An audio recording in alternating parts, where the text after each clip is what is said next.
Audible is the leading provider of spoken word entertainment and audiobooks, ranging from bestsellers to celebrity memoirs, news, business, and self-development.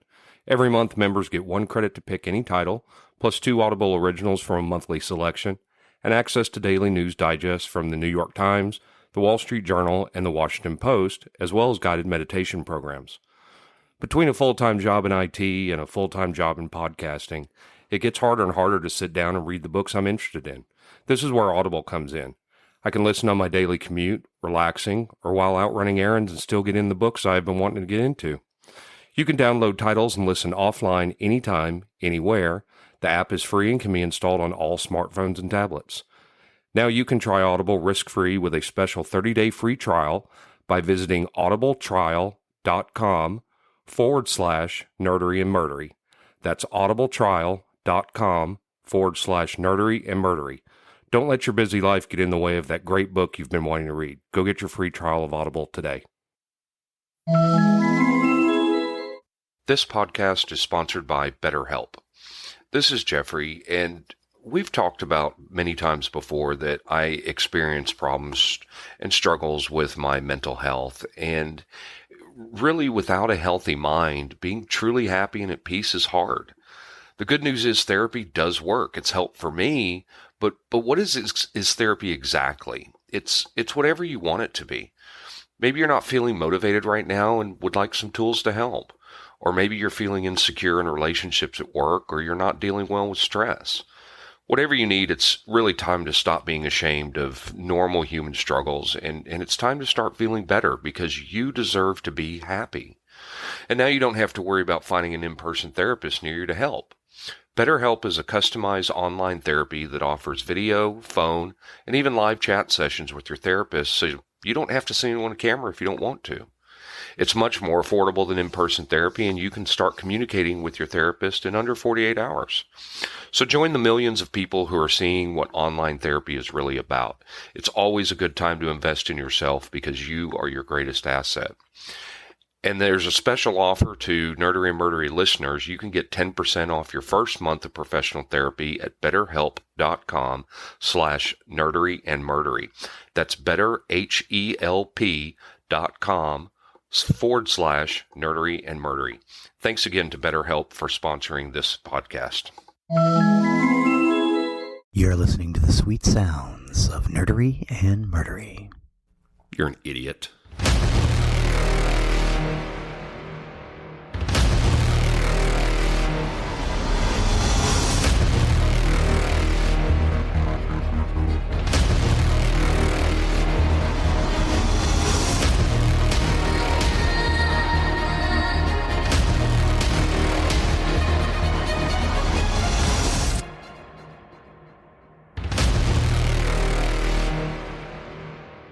Welcome to episode 4 of the famous Nerdery and Murdery. Hi there. We're famous for now, maybe. Who knows? Infamous. We're saying hello from the past. For those of you who, this is June 27th, the official release date of episode 4. Excellent. I'm Jeffrey with your Murdery. And I'm Zig with your Nerdery. And we did that in reverse, so, hey, we'll have to remember that next time. Meh. Be all right. Yeah, learn as we go. We had we did our first 3 episodes. We recorded those, kind of learned some things along the way. Yes. We worked our intros out in those episodes. Yeah, we worked our episodes in those. Learned some things along the way. Will did a great job of editing. We've got all 3 of our first episodes right now queued up, ready for first release starting June 6th. And he's devastatingly handsome. Yes, he is. That's very true.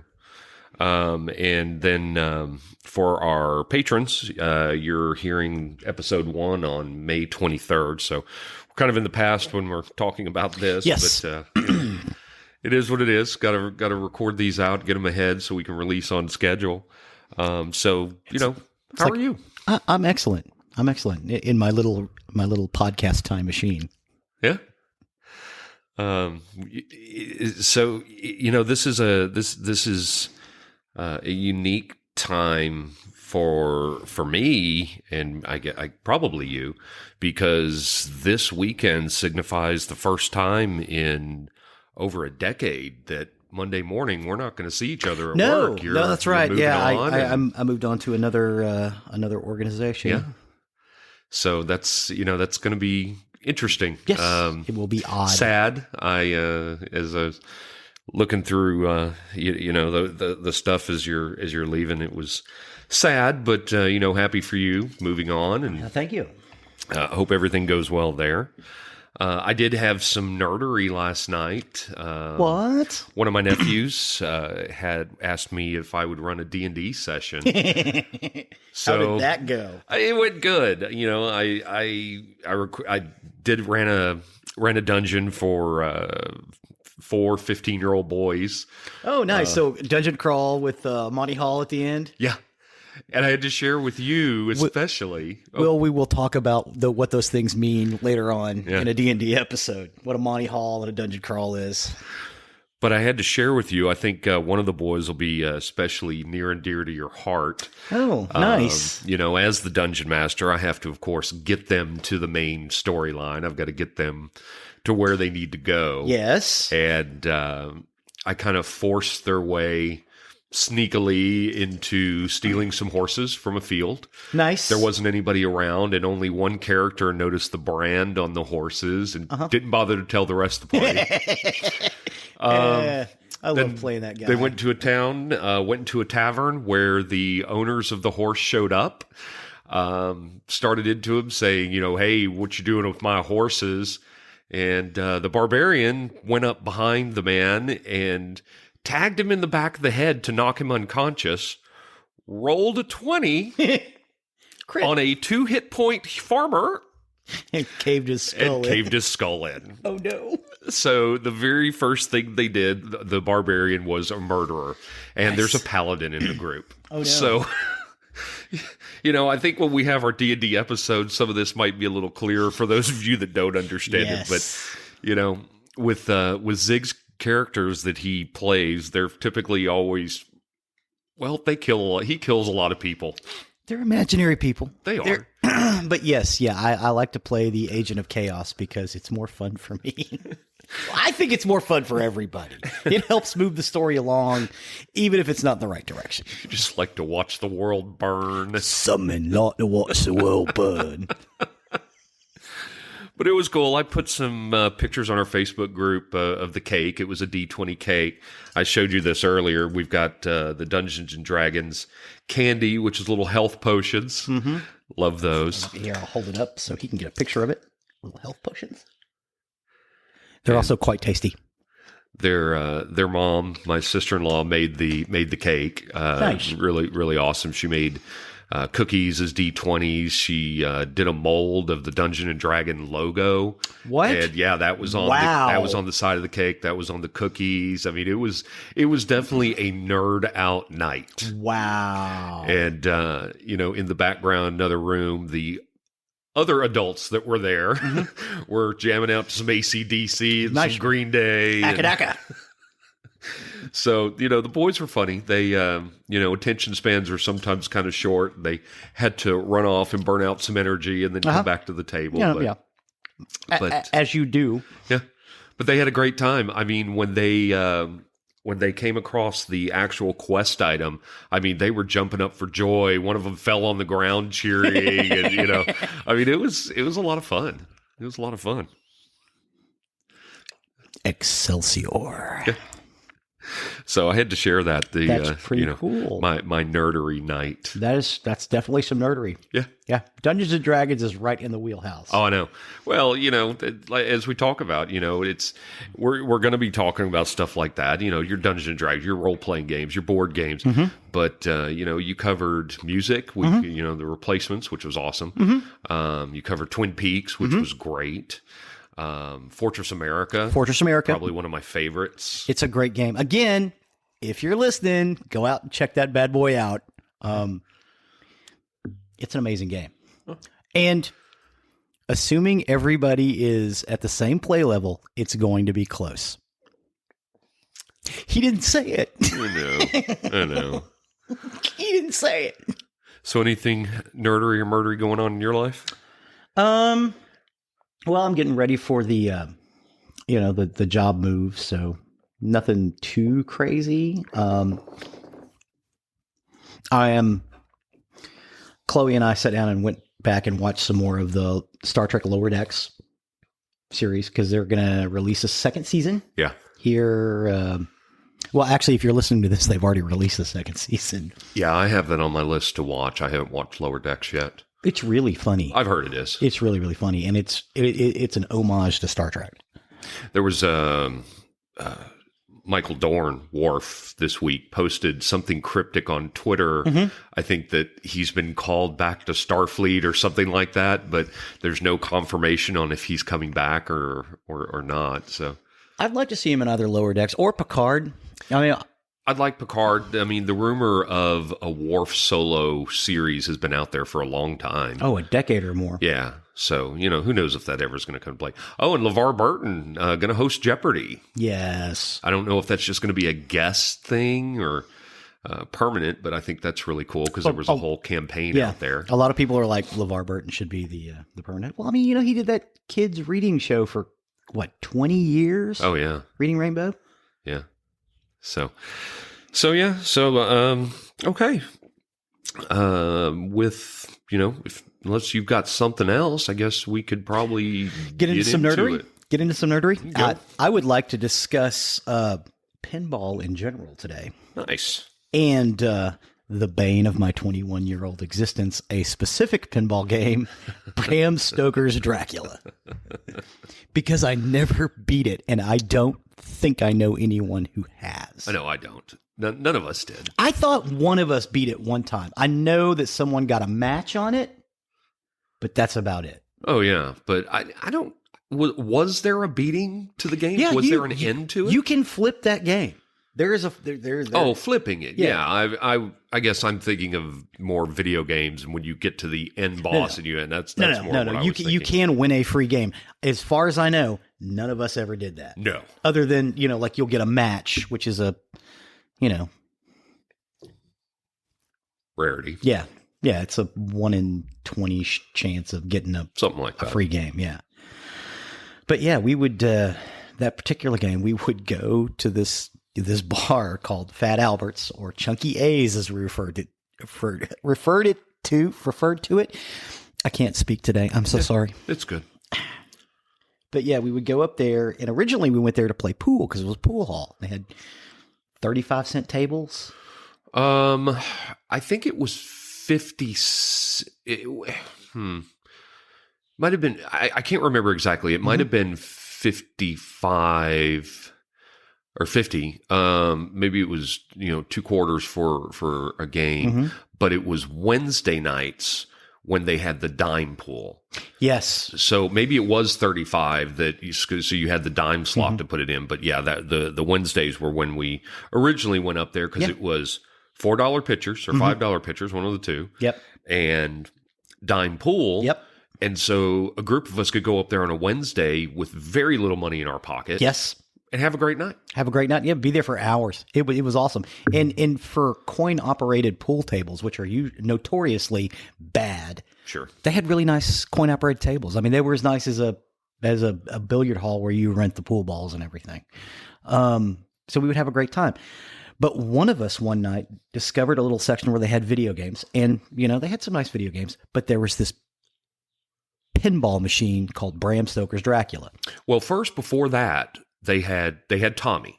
Oh, that's right. Where I saw Tommy for the first time. Yeah.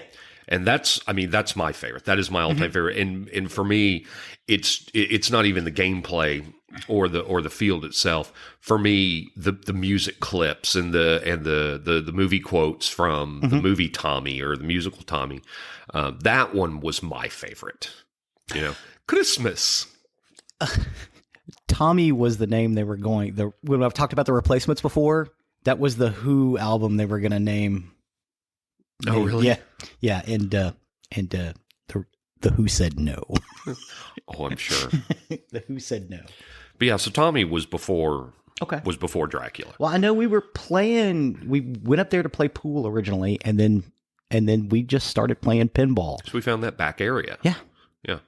Yeah, and we would bring a roll of quarters and put it in once a week to this pinball game. Now, I do have some history on pinball for anybody who's interested. Pinball started as an evolution of outdoor games like lawn bowling and rounders, bocce, which is the same place that pool came from, which I did not know until I started researching this. Yeah. Bumper pool, all those things. They decided love bumper pool. Yeah, it's great. My uncle had a bumper pool table upstairs at his house, and when we'd go over there, I mean, I love bumper pool. Absolutely, just loved it. It's great. It's a fun game. You know, you get to bank around things. And, right. Bumper pool is where I learned more about playing pool. Yeah. Because bumper pool is exactly that. You had to play the angles on it because you're having to get in the holes around all the bumpers, in the middle of the playing field, the table, whatever you want to call it. But yeah, that's really kind of where I learned angles. Yeah, and bumper pool was really big in the early 60s, I think. I mean, that was and I think basically because the table's a little smaller. Yeah. It's at least half the size of a pool table. Yeah. Well, yeah, it's smaller, you can, and people could put them in their houses where they may not have had a room for a full pool table or, what's the English game? Snooker? Yes, with the really big tables. Yeah. Which is really hard. I think I've played it exactly once in my life. Yeah, I think probably that's about all I played. I know that that bar we worked in, there were guys that played snooker up there. Sharky's, big shout out to Sharky's. Missed that place. I still have a piece of the artwork hanging in my rumpus room. I think there's still a location on Preston Road in Dallas. Okay.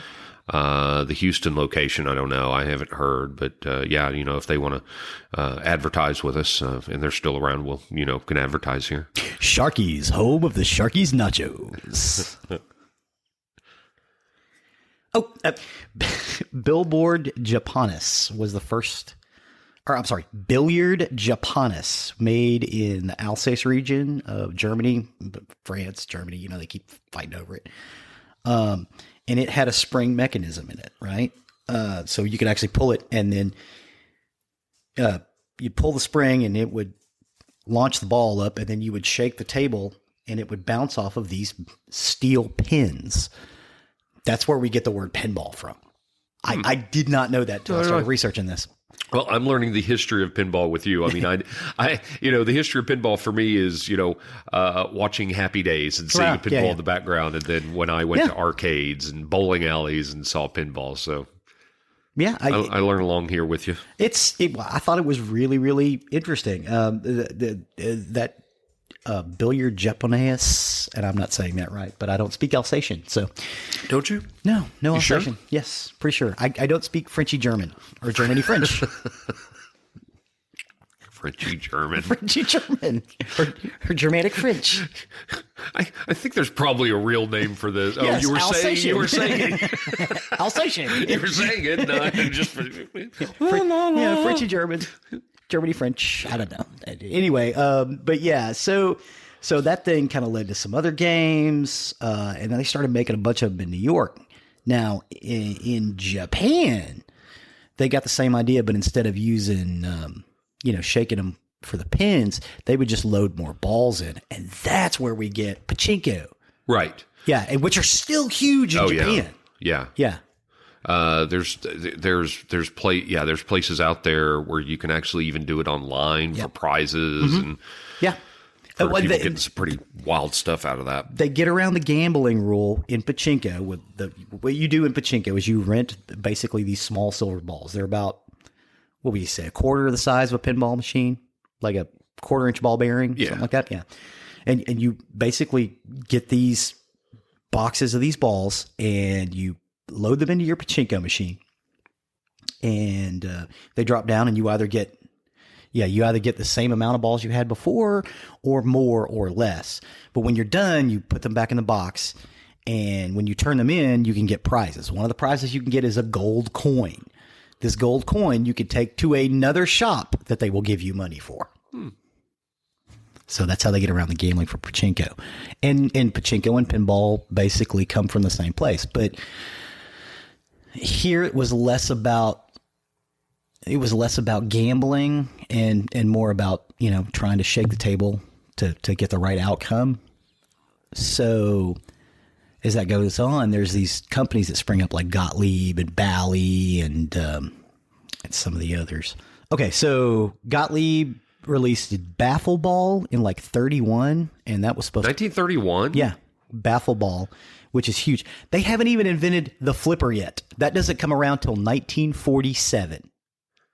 The first flipper was Gottlieb's Humpty Dumpty. Yeah. Yeah, no, I'm baffled because I thought Baffle you were ball. about I thought you were about to go into the 50s, and so I'm waiting because the 50s is where I'm first Yeah. familiar with. But Okay. that's Hang on a second, because this is really interesting. Okay. In the 50s, pinball starts getting banned in America in the late 40s and 50s because it was like they tied with the Hays Comic Code and stuff like that. It was like, oh, there's a bunch of truancy. The kids aren't going to school. They're hanging out and playing pinball all day. So, yeah, it gets banned in a lot of places.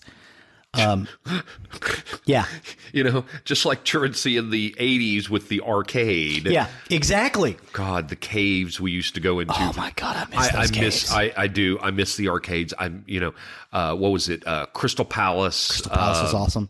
God, there was some other. There was one in White Settlement called the Bears Cave. Spaceport. Spaceport. Oh, I loved Spaceport. And Aladdin's Castle. Aladdin's Castle. That was one of the ones I was thinking of. And then, for years, really the only arcade we had left was Putt Putt. Mm-hmm. Because Putt Putt had a huge arcade. Oh, yeah. And, oh, my gosh, I miss the 80s and arcades were big for me. I mean, I could go with a roll of quarters and just have myself a ball. Oh, yeah. And every week something new and different was coming out.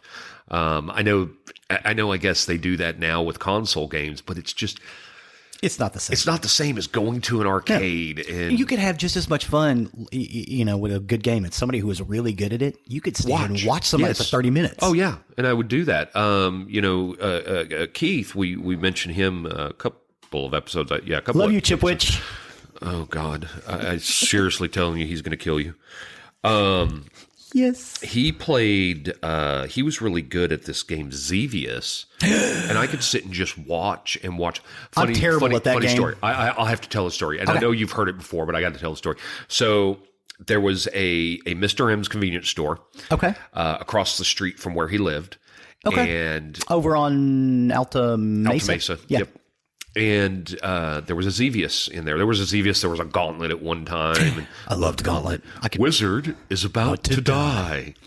Barbarian is about Xevious. to die. So Keith was he was just having the game of his life, and we're just standing there watching. And it's late, and these two guys come into Mr. M's and walk up to us and say, "You boys need to leave now." Oh. And I realized, something bad's about to happen here. I'm like, Keith, we got to go. And he was like, no, leave me alone. Keith, we have to go. He said, fuck you, man. I'm having the game of my life. You can imagine him saying that. We have to get him on. And, and finally and he was mad. I pulled him off the machine. Go, dude, we have to go. And, got outside, tell him what's going on, that we think that this place is probably about to be robbed. And we go this over. This place is getting robbed. We go over to his apartment, and he used to have this carport that his bedroom window opened up, and you could actually stand out on the carport. Nice. And we're out there with the cordless telephone. And called the police. Mr. M's here on Alta Mesa is being robbed. Oh, okay, sir. And you know this how? Well, we're watching it happen. It's happening right now in real time. This guy's about this tall. He's wearing a gray sweatshirt. So yeah, that was our fun time.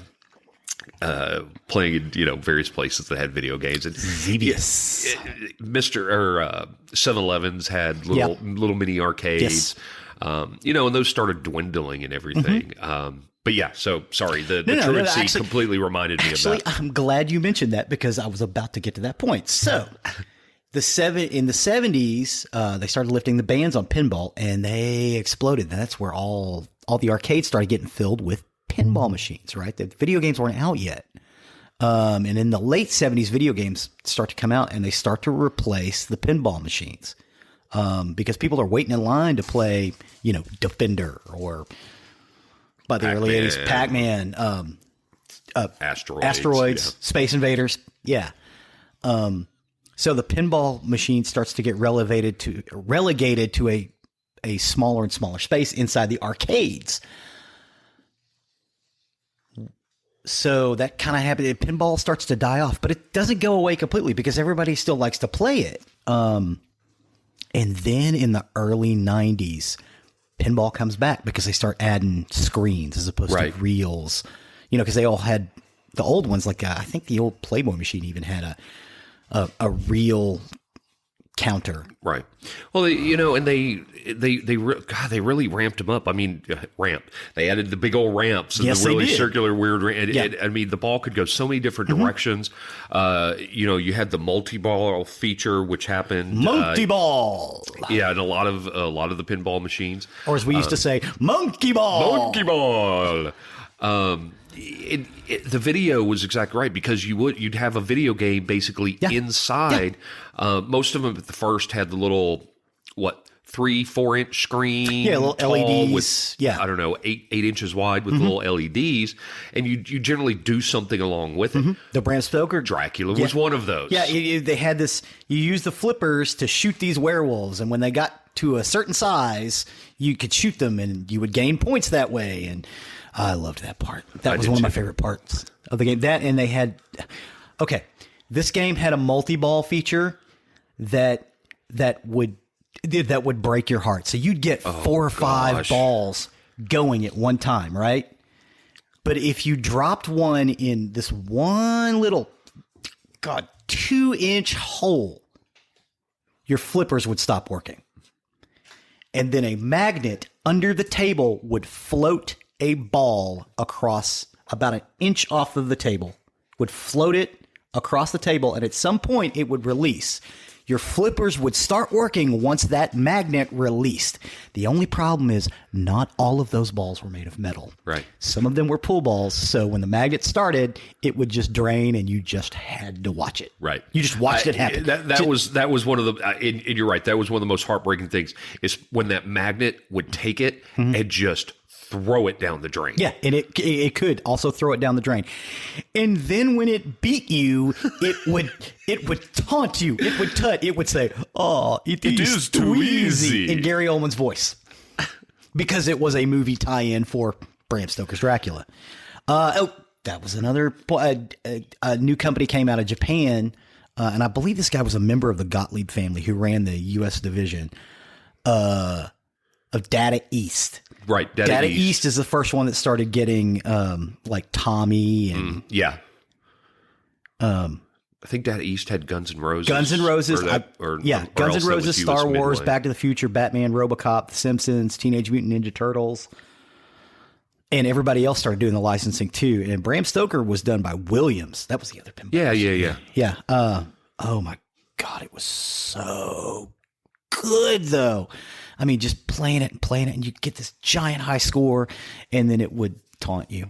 Oh, yeah. Yeah, taunt you with, it is too easy. I hated that machine. It was the bane of my existence. We all did. But we couldn't stop playing it. No. We put $10 worth of quarters in there every Wednesday night. Yeah. Because it was a cheap Wednesday night. Because, going back to those years, those were the years where, we kind of started off in bars, and for me, let's go ahead and admit it, and I'll just tell them myself. For me, it's because I desperately wanted to be Norm from Cheers. I just wanted to be Norm. I wanted to be known when I walked into a bar. I wanted to have my spot. I didn't like if somebody was sitting in my spot when I walked in. It happened in a few places. Oh, yeah, of course. Because then we started turning to karaoke. Yeah. And, we were at one point karaokeing 6 nights a week. Yes. And the only reason we didn't do 7 is because nobody did it on Monday nights. No, and we did need some rest. Right. We needed some rest, but we would get there. Karaoke would generally start 8, 9 o'clock at night. And we sang until the bar closed. So that, that was kind of the start of us going out and finding different places. Yes. It started with Chunky A's. Yeah. Yeah, or a non-karaoke, yes. Yeah. Started with that. We wandered in there, and that's where that was our Wednesday night ritual. After we were off work, we all met over there, and we drank cheap beer and played pinball. For hours and hours and hours. And the same pinball game. Yeah. Yeah, I mean, it was a blast. I do miss those days. I took the kids to the roller rink recently, and then there was a birthday party. There's one up in Decatur because I live in Azle. They have Road Kings from the early 80s, and it is... the driving game. No, it's a pinball game. Oh. Yeah. What am I thinking? Oh, Road Blasters. Yeah, Road Blasters. I love Road Blasters. Such a great game. Especially when you got the nuke. Fire that nuke off the top of your car. Yeah, that was cool. Yeah, so I played this thing, and I played it, and I just kept playing it, and I got a free game. I'm like, here, go ahead and play it. Yeah, I was like, woohoo, I'm putting this in the pinball episode. That's cool. Yeah, so listeners out there, if you're into pinball and you can find it, you should give this Bram Stoker's Dracula a shot. There aren't many left out there because it is so complex with the magnets and everything. They're kind of hard to come by in proper working order. Yeah, I looked at the game list for the video game museum in Frisco. They don't have it. I looked at the pinball museum in Vegas, which when I go to Vegas in August, just for you, I'm going to stop by there and just look around. Okay, but they didn't have Dracula. Take pictures. I'll take pictures. The quote-unquote National Video Game Museum closed. I saw that, and that was here in Texas. Man, but I think it'll. I'll see the one in Vegas. I've seen the sign every time I've passed by it. It's right on Tropicana Avenue, and I see it every time I go out there to see Miranda. But I've never stopped in, so I'll stop in just for you when I go in August. Well, thank you. Take pictures. I want to see. I want to see the lights. I will. In researching this, I went and there's a documentary on Amazon called Special When Lit, and it is about basically pinballs and our pinball games, pinball players, and like world champions. Really? Yes, it is. It's Amazon. It comes with Amazon Prime. So Amazon comes with Amazon. Amazon. I think it's Amazon. Amazon. Do you want to sponsor us because you don't have enough money? Amazon, where you can watch Special When Lit. Right. I'll check that one out. Yeah. Because I still have on my list to check out the video game one. I think it was about Donkey Kong. Oh, with Billy. Yeah, like the world champ and yeah. It was some controversial thing. I've heard the story, but I want to. Really funny. Yeah, it is really funny. I don't want to see that. And they do that poor guy kind of gets a thrashing in it, and he's just he's not a bad guy. He's a nerd. I mean, nerdy. The Special When Lit, some of these guys, they are diehard pinball fanatics, and yeah, they are our people. Our people for sure. Yes, they are definitely our people. Oh, some links, of course. Special When Lit on Amazon Prime. You should check it out. If you've got Prime, I think it's free.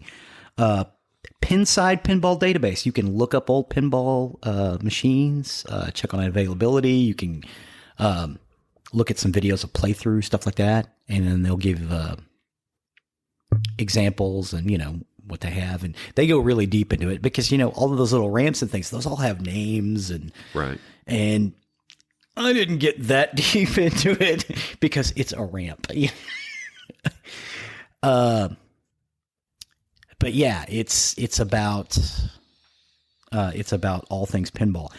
If you are in the Metroplex, there is a place called Tornado Terry's Family Amusement, which you pay to play all the video games. There. You have to bring quarters for the pinball machines, but they've got like a dozen.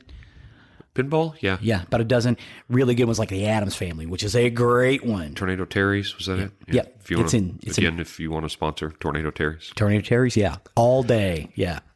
Hey, just let us in. Just let us in to play for a day. Just let us in. We'll work out and trade. Yeah, we'll work something out. Yeah.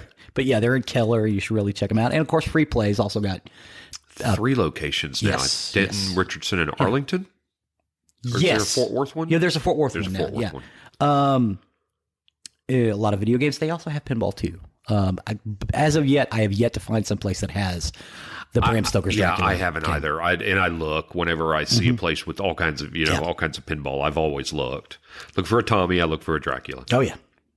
Well, they had that Star Wars game was fun too, but it was not as Wasn't as fun, and I mean, that's me, the Star Wars fan. It wasn't as fun. I preferred the Star Wars video games. Oh yeah. Again, our friend Keith Chenoweth for years had a stand-up Star Wars machine That we moved even upstairs twice. No, that is a never said. So Never no, said? I know where you're going. I'm not going to say that on the air. Sorry, listeners, but no, that's a story that is never to be told. He will beat me senseless. Yeah, no more. I understand that Sam, his boy, now has it in his apartment. With he's got the game now, and they play it on the regular. So I don't know if even I remember that. I don't remember Sam having it. yeah, well, it just happened recently. Yeah, they moved it into Sam's, and it's like, oh man, that thing's hard to keep up. Oh yeah. He put a lot of money into that one. Mm-hmm. Well, that's basically it. Nice. Other than get out there and play some pinball, people. Yeah, it's a good trip down memory lane on that. Love the history on it too, because I did not know that. I think it's funny you've got the Germanic French, because the story that I'm going to get, the Germany French, the French Germany, the story I'm going to get into actually happened in Germany. What? So did it happen in Alsace? No. Damn it. So pure coincidence. Right so, on. Okay. Awesome. So I guess if you're good, then I'll get into the murder. So, as I said, my story is going to be from Germany. Nice. I'd never heard of this. Okay. I got my notes from Wikipedia, a Reddit subreddit. I think that's what you say, is a Reddit subreddit called Unresolved Mysteries. I read a lot of that now. Allthatisinteresting.com.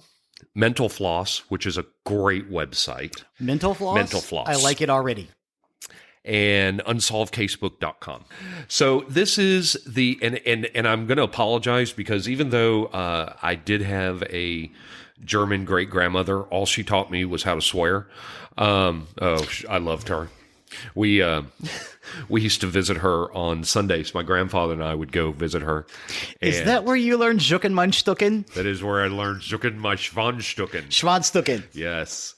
Du bist ein großen Esel. Wow. Yeah. So she taught me how to swear, but we visited her at the nursing home on Sundays, and her first question after we gave her a hug and a kiss was, "Did you bring my whiskey?" So she was a drinking woman. But so I do apologize. A lot of these names I'm probably going to murder. Murdery. Idiot. So this is the Hinterkaifeck farm murders. So I think you got that. I think that Yeah, I think name you got that one. have, Yeah. Hinterkaifeck. That's the one that I'm fairly sure of. The murders happened on the evening of March 31st, 1922. Oh, Yeah, okay. this was a long time ago. Okay. All right. So this is, I'm just trying to put this into perspective. This is post, so this is Post World War One. Post World War One, post, I can't think of the Versailles Treaty. This is post Versailles Treaty? Oh, the Versailles Yeah, Treaty? this is post Versailles Treaty. Okay. But before the rise of Nazism. Okay. Yeah. Okay. Yeah, the rise of the Nazi Party Early 30s, was right? in the 30s. Yeah, okay. All right, okay. That was when Hitler went around to the pubs and talked about, why are the Germans being held back? You should be proud people, blah, blah, blah, blah, blah. That murderous asshole. Yes. So, almost 100 years ago. So, 1922, March 31st. 6 people of a small Bavarian farmstead, which was located approximately 70 kilometers, 43 miles, north of Munich. Okay. So that's where this is. München. Were murdered by unknown assailant or assailants. This is an unsolved crime. What? So, 100 years and they still don't know. The victims were Andreas Gruber. I love that. Gruber. Like Hans Gruber. Hans Gruber. Hans Gruber. It's not Christmas until Hans Gruber falls off Nakatomi Plaza. I stand by that. We watch it every year. So Andreas Gruber, 63. Kazilia Gruber, 72. Okay. Their widowed daughter, Victoria Gabriel. She was 35. Okay. Victoria's children, Kazilia Jr. Okay. and Joseph. Kazilia was 7 and Joseph was 2. And their maid, Maria Baumgartner, who was 44. Okay. They were all found struck dead. And the perpetrator lived with the edit point. So sorry. Chelsea's TV turned on. It's all good. I'm so sorry. We love you, Chelsea. Don't edit that out. Leave that in. Yeah, leave it in. Leave that one in. Leave it in. So, they were found struck dead, and the perpetrator or perpetrators lived with the 6 corpses for about 3 days. Why? The murders are considered one of the most gruesome and puzzling crimes in German history. Okay. I just got to get this straight because I know for a fact that if I accidentally leave a slice of meat out, say I leave it out to thaw, and I forget about it, and I come back 5 or 6 hours later, it stinks. Right. So they were with 6 bodies for 3 days? 3 days. Yeah. Blah. Okay. All right. I'm with you. Go ahead. Sorry. So just to back up a little bit, I want to give you a little bit of the background of the Hinterkaifeck farm. Mm-hmm. Victoria, the widowed daughter, she was married to a Carl Gabriel, but their marriage wasn't really strong. Okay. He ended up moving back to his parents' farm after just a few weeks, and he allegedly, this will come into play later, died in 1914 in World War I. Okay. All right. So that's, as I said, allegedly. Victoria... Allegedly. Allegedly. Victoria and her father, Andreas, were in an incestuous relationship, which was well known in the village and well documented in court files. So the kids may have been... We'll get there. Okay. All right. We'll get there. I'm with you. Both Victoria and her father, they were convicted of incest in 1915 and again in 1919, but they were acquitted on the second count. They didn't have enough evidence. Okay. It's rumored that Joseph was their son. However, there is a second rumor that Joseph could have been the son of Victoria and Lorenz Schlittenbauer. Schlittenbauer. From a neighboring farm. Sounds like a beer. Yeah, Schlittenbauer. Lorenz would end up being the person who reported the crime of incest in the first place. And rumors suggest that she promised that Victoria promised to marry Lorenz if he dropped the charges. Okay. So there's that. Locally, Andreas, the father, he was not a popular man. Okay. He was seen as miserly, ill-tempered, and a quarrelsome man. Okay. There were, the rumors of the sexual relationship with his daughter, which made his reputation even worse. That sounds like a bad dude. Yeah, they didn't like him. He apparently was known to have some money. Okay. Well, he had a maid, so he did. He had a maid. And you think about a farm. I mean, it must be a pretty big farm if they're pretty wealthy. Yeah. So, especially if he's growing like hops and stuff like that. Good cash crops. Right. Yeah. I didn't look that up. I don't know what crops they had. 6 months prior to the murders, their they had a maid prior to Maria, and this was Crescens Rieger. She quit. She claimed she kept hearing strange noises out of the attic and believed the house to be haunted. Okay. Maybe somebody living in the attic. That's a theory. Okay. All right. That's a theory. All right. All right. Several days before the murders, a key to the house went missing. Okay. Andreas found a strange newspaper from Munich on his property earlier in March, but he didn't remember buying it. No one in the vicinity subscribed to it. Where did he find it? In their yard. Just in the yard? Mm-hmm. Huh. So, yeah, nobody local subscribed to it. He didn't buy it. Yeah. Just days before the murder, Andreas told neighbors he discovered tracks in the snow that led from the forest to a broken door lock in the farm's machine room. Okay. Later that same night, the family heard footsteps in the attic, but no one was found when they searched the house. And, just a side note. In 1922, Germany, a lot of poverty going on, too. Yes. Yeah. At this time. Germany was poor. They were held responsible for World War I. Yeah, and they had to pay a lot of reparations. They paid a lot. That was part of what helped Hitler bring Germany back, because he preyed on that about the fact that they were so poor and so beaten down. Yeah. Even though things got better in the mid-20s, they got bad again in the 30s. Yes.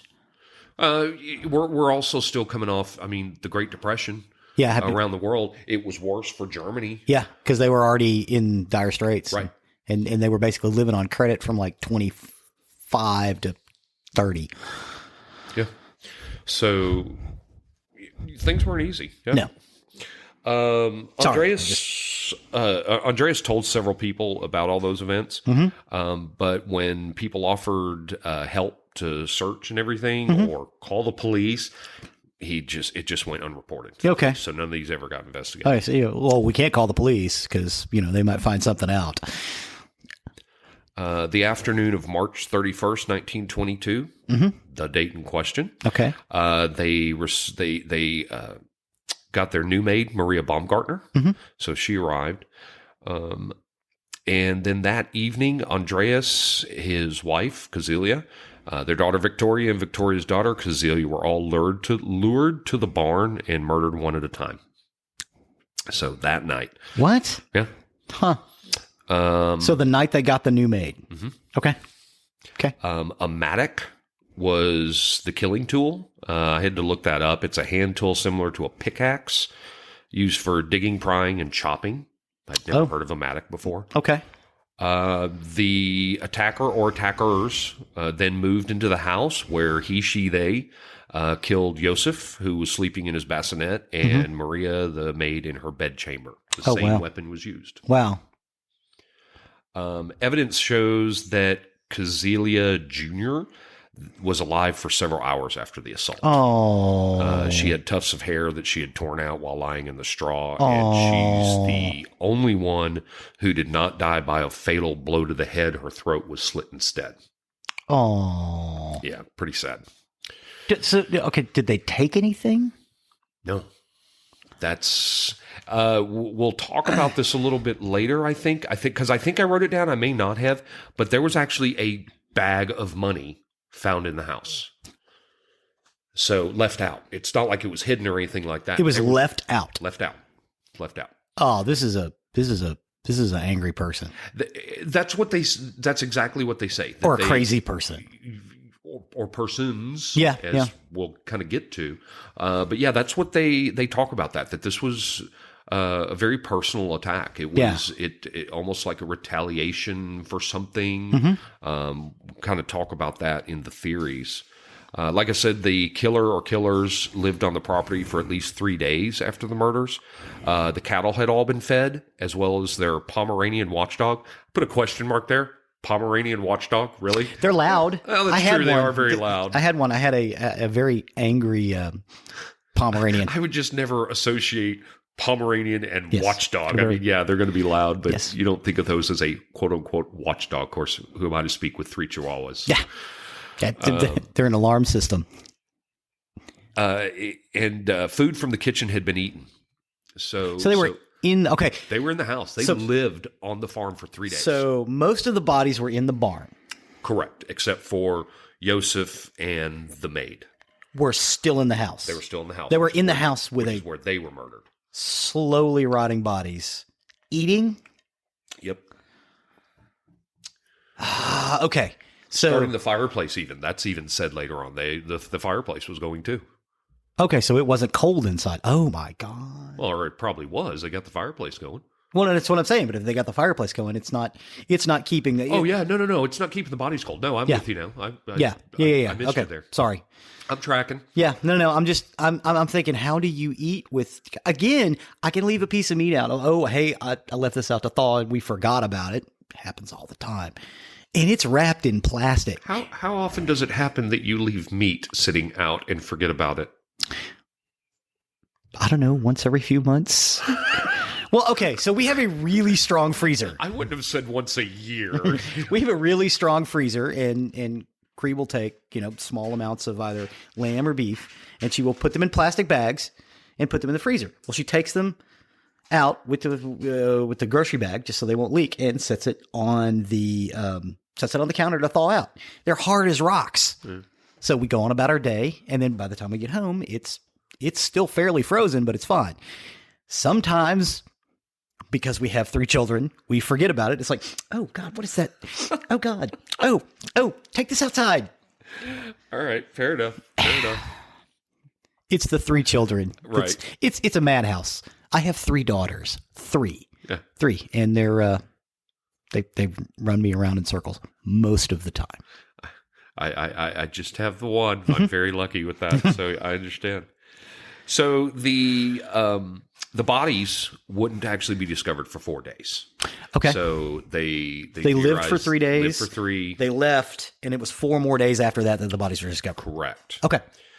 So at 3 a.m. on the 1st, this is the morning after the murder, there was a farmer who passed by and he saw 2 unknown figures at the edge of the forest. Okay. When they saw the farmer, they turned their faces so they couldn't be seen. Okay.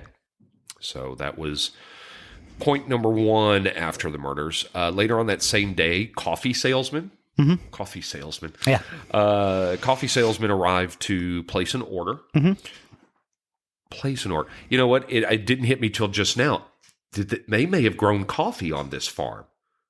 Because it didn't say that It's the in the coffee mountains? salesmen were there to sell. They were placing an order. So I guess they grew coffee. Yeah, in the mountains, because coffee usually grows up on mountainsides, I right? don't know how much into the mountains, but yeah, no. So I can't believe that just hit me. I've read through these notes again and again, but that just hit me for the first time. Yeah. I guess they were coming to place an order for coffee. Yeah. Okay. Okay. With you. All right. Cool. I just learned something new. They knocked on the door, but no one answered. They walked around the yard. They didn't find anybody. They only saw the gate to the machine house was open and decided to leave. Okay. So, hey, they must not be here. Oh, why is the machine house open? Meh. We'll leave. That night, the artisan, Michael Plockle, Plockl, Plockle. Plockle. He passed by and observed the oven had been heated by someone. So I assume part of the fireplace, the oven, whatever. Smoke. Or maybe it was outside because that person, whoever heated the oven, actually approached Michael and blinded him. So Michael went along his way. Okay. He said he did notice that smoke from the fireplace had a disgusting smell. Nothing about this was investigated. Ooh. Yeah. Cazelia Gabriel, Cazelia Jr., she was absent without excuse for school for the next few days, and the family failed to show up for Sunday worship. So Okay. people are starting to wonder now. On April 3rd, the postal worker noticed that the mailbox was full, still full from his previous visit. He stated he normally saw people in the window of the farm, but didn't notice anybody on that day. This is April 3rd. Okay. On April 4th... And the family's a little strange, so people are... I didn't say they were strange. It's just Andreas was not well liked. Yeah, and there's incestuous stuff. Sometimes people will avoid. It's like, maybe. I'm out. I didn't think about that. If it's the same way tomorrow, I'll check that. Maybe. Yeah. On April 4th, assembler Albert Hoffner, he went to the farm to repair the engine of the food chopper. Okay. The engine of the food chopper. Probably a donkogen. I have no idea what that is. Donkey engine. Generally steam engines that would chop and stuff. Oh, Yeah. all right. He said he didn't see the family and he heard nothing but farm animals and the dog inside the barn. He waited for an hour to see if anybody would appear and then began his repairs anyway. He finished his work in 4.5 hours. So he's on the farm for 4.5 hours. Nothing. He's in the machine, he's in the machine shop, and which is not the barn. He could hear the animals, but yes, Yeah. Still. Well, nothing. and if it is like I'm thinking a donkogen or a donkey engine, they're pretty big. I mean, they use them to do.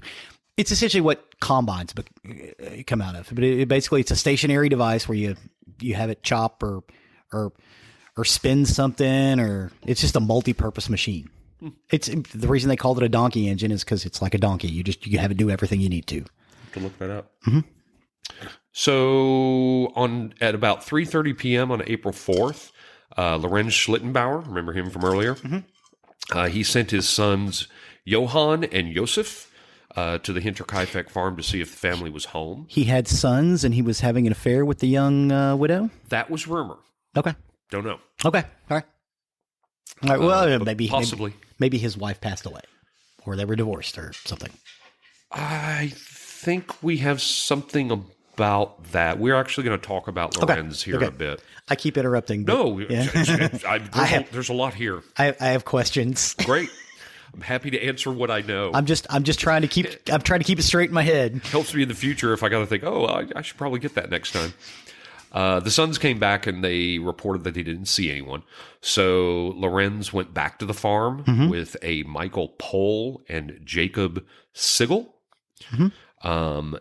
When they got there, they went and entered the barn and they found Andreas Kazelia, Victoria, and Kazelia Jr. murdered in the barn. Okay. Shortly after, they found Maria, the maid, and Victoria's son, Joseph, murdered in the home. Wow. So I want to point out here, because it's talked about a little bit later, they're walking all over this farm. Yeah. I think that I think there may have been snow at the time. Okay. Because I think they talk about that. Yeah, March 31st, it's still snowing there, right? Mm-hmm. Yeah. So they're not exactly careful when they're walking around. Yeah, it's the 1920s. Nobody's careful about anything. No one thinks about forensics in 1920s. Not these people at any rate.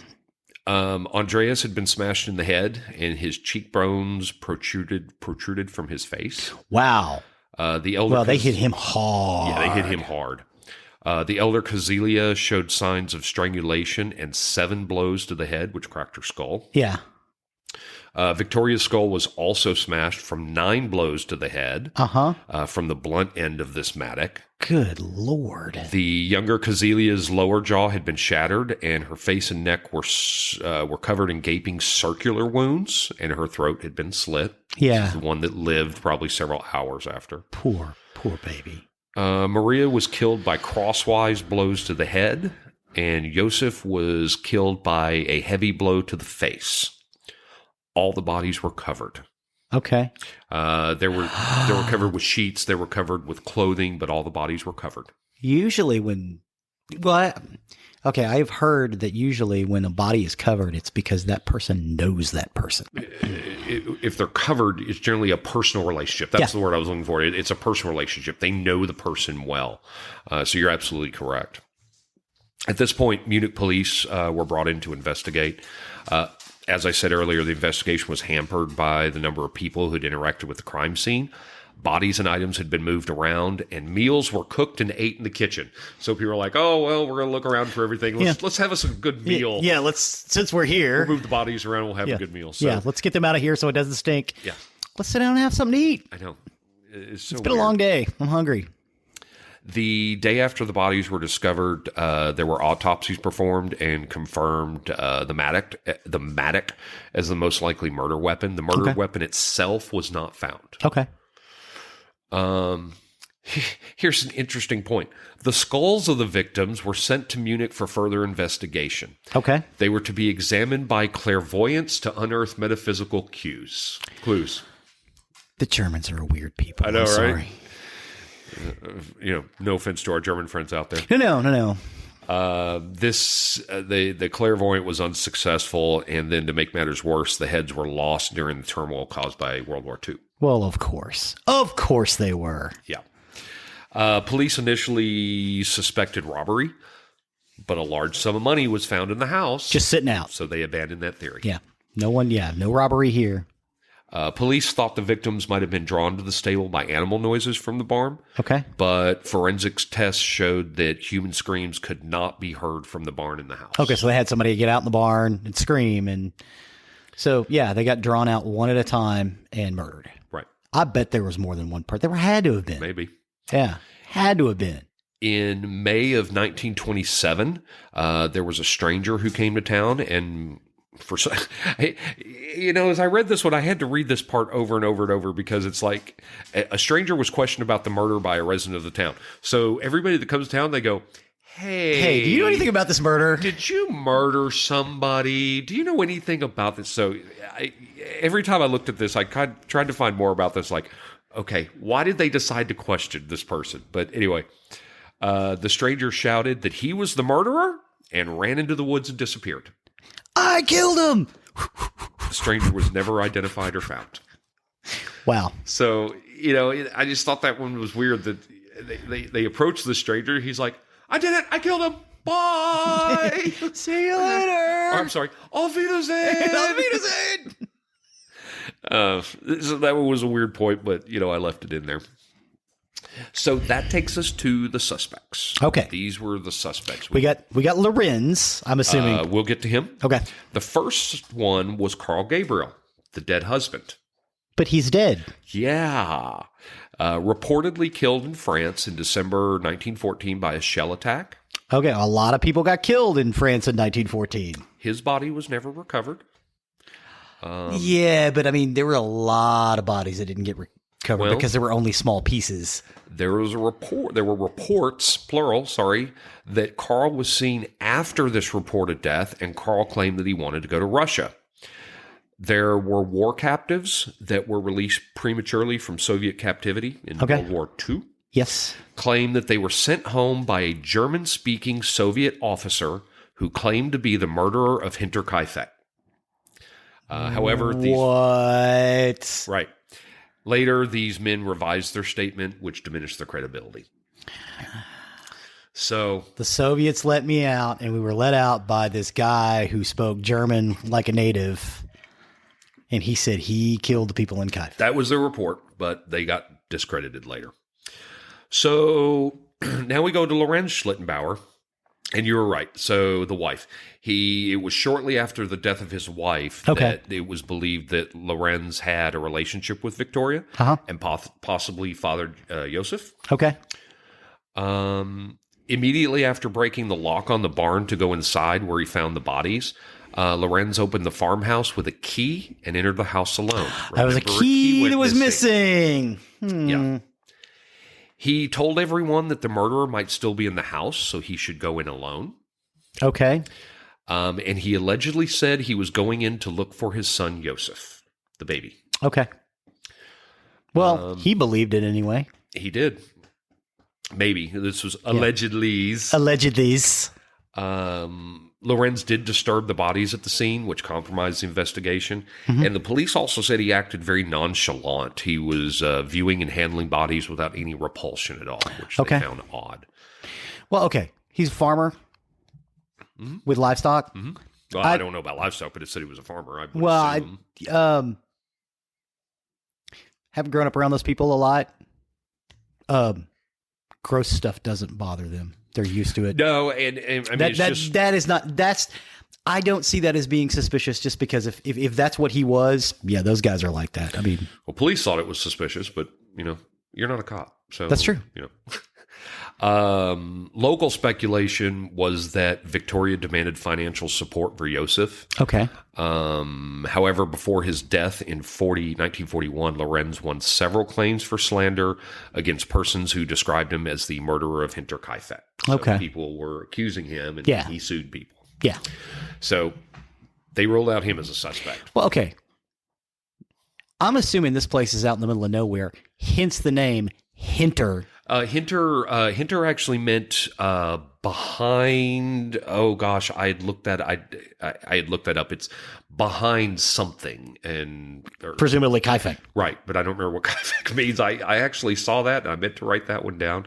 But yeah, it means behind. It's south. Okay. So yeah, I kind of imagined it's a little remote. They talked about woods, Yeah. neighboring farms. This seems like a farming community. Yeah. Well, in English, hinterland means out in the middle of nowhere. Right. And they're probably very similar. Okay. Probably, Okay. I would assume very similar. The next suspects would be the Gump brothers. So there was this woman named, G-U-M-P? G-U-M-P, Gump. Laughs like a box of chocolates. Yeah, that Gump, spelled just the same. There was a woman named Crescentia Mayer. Okay. And on her deathbed in 1951, she claimed that her brothers Adolf and Anton committed the murders. Okay. Adolf had died in 1944. Again, this was in 51 when she was claiming this. Yeah. Adolf had died in 44, but Anton actually got arrested. But they dismissed his case in 1954 as there was no proof that he committed the crime. Okay. Next, we have Carl S. and Andreas S. I have no idea why we didn't get last names on the three people I'm about to talk about. Okay. And I looked, and everyone is just Carl S. and Andreas S. Well, they probably lost a lot of stuff in the war. Yeah, they talked about that too. But this is in 1971. Wow. And a woman named Therese T. wrote a letter saying that at age 12, she witnessed her murderer receiving a visit, or witnessed a murder. Wow.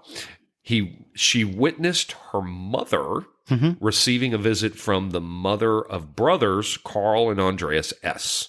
The woman claimed that her sons were the Hinterkaifeck murderers. And their mother claimed Andreas regretting losing his penknife there.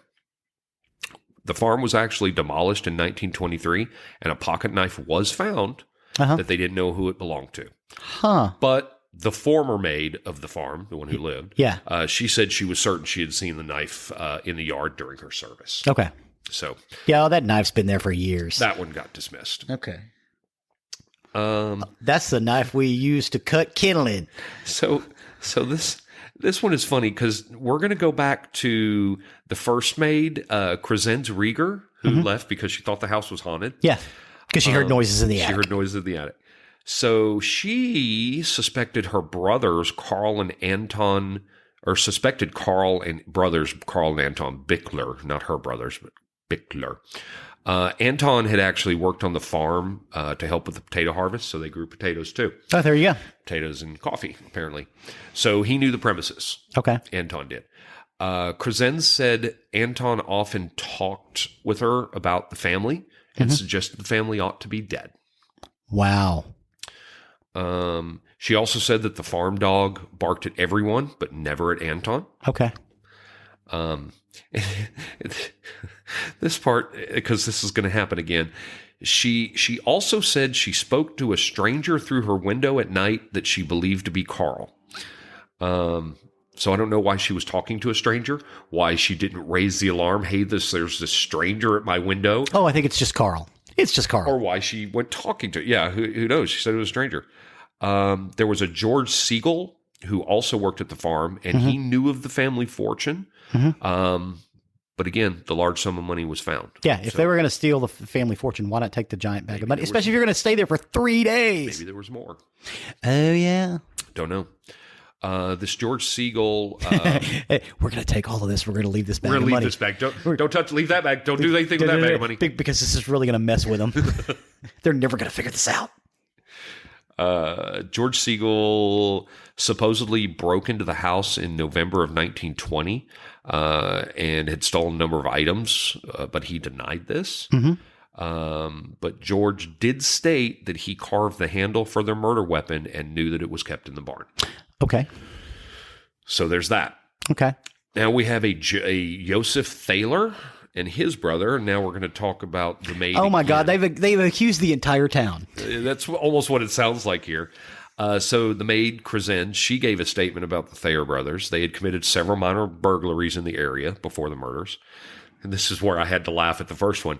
Krasen said that Joseph stood at her window at night and asked her questions about the family she refused to answer. How many people talked to this? How many people just came by and talked to this woman? Through her window. Right. Was it known, hey, if you go by this farm in the middle of the night, just kind of tap on this window. There's a maid there. She'll talk to you. Yeah, she'll talk to you. I just had to write that down. You know what? I have a sneaky suspicion they weren't just talking. I thought that too. I think she may have had a little side business. I thought that too. But Joseph stood at her window. He asked questions about the family, but she refused to answer. Joseph told her that he knew which family member was sleeping in which room and that they had a lot of money. Okay.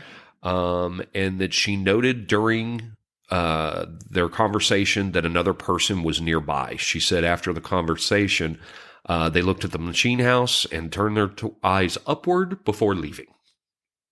Okay. So that takes us to the end of the suspects that I had information on. Uh-huh. Despite repeated arrests, no murder has ever been found, and Okay. the files were closed in 1955. Yeah. All told, there were over 100 suspects interviewed, and as recently as 1986, so they Wow. closed the file, but they still interviewed more people. They do believe the murders were committed by someone who knew their way around a farm. Yeah. The brutality of the murders suggests that someone with a personal vendetta. Uh-huh. Who also had remorse because they covered the bodies. Yeah, Okay. could be. And again, there's still no known murderer to this day. The last thing in 2007, let's try this one here. The Furstenfeldbruck Police Academy Okay. took up the murder as a cold case. I think you did quite well with that. Thank you. I'm very, Appreciate very it. impressed. My Grandma Ann, hope you're watching. They took up the murders as a cold case because of the relatively basic forensics technique employed during the original investigation, as well as missing evidence in the later deaths of some suspects. They were unable to conclusively identify the murderer. Though they did all agree on a theory. Okay. However, out of respect for surviving family members, they have kept that theory a secret, and it remains so to this day. Oh my God. Nobody is left.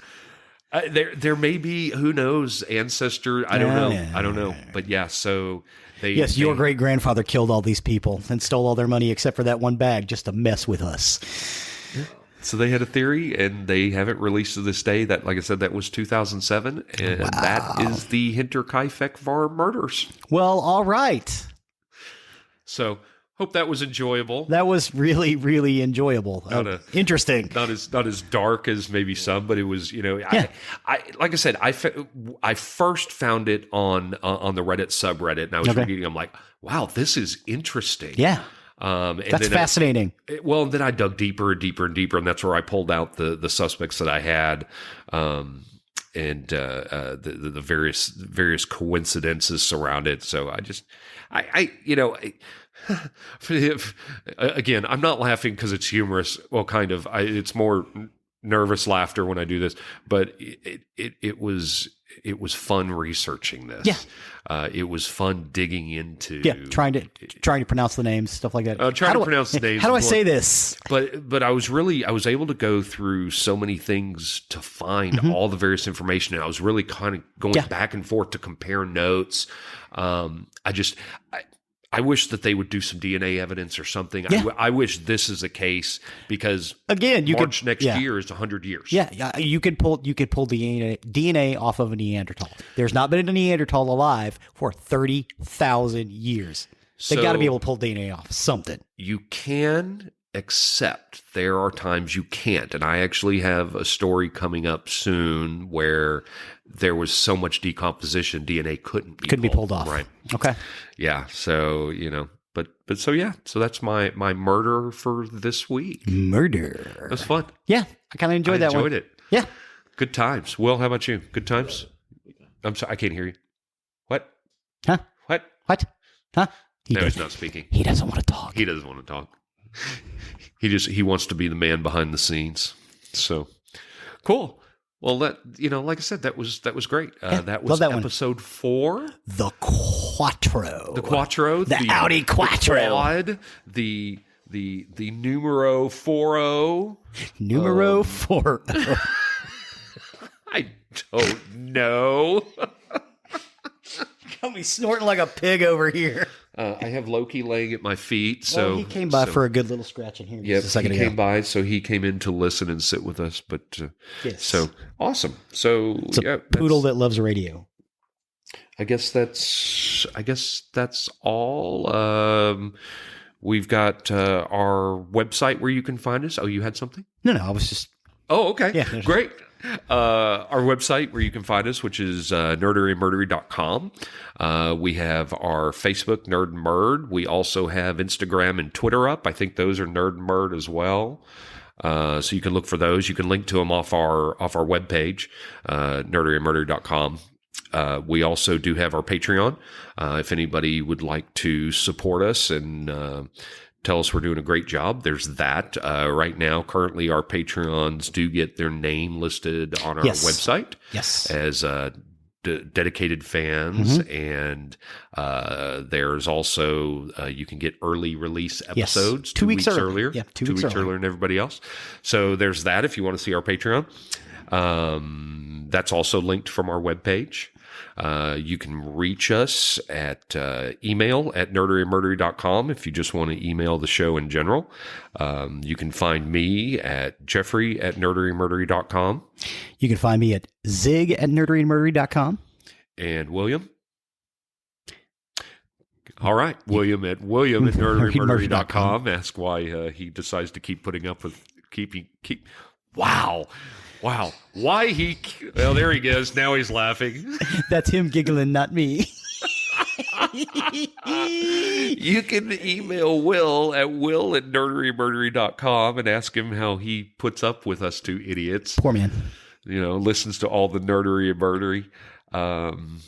So, yeah. It was his idea. That's true. Originally, this was his idea, so he's only got himself to blame. So, with that... I'm Zig with your nerdery. And I'm Jeffrey with your murdery. And we'll see you next time.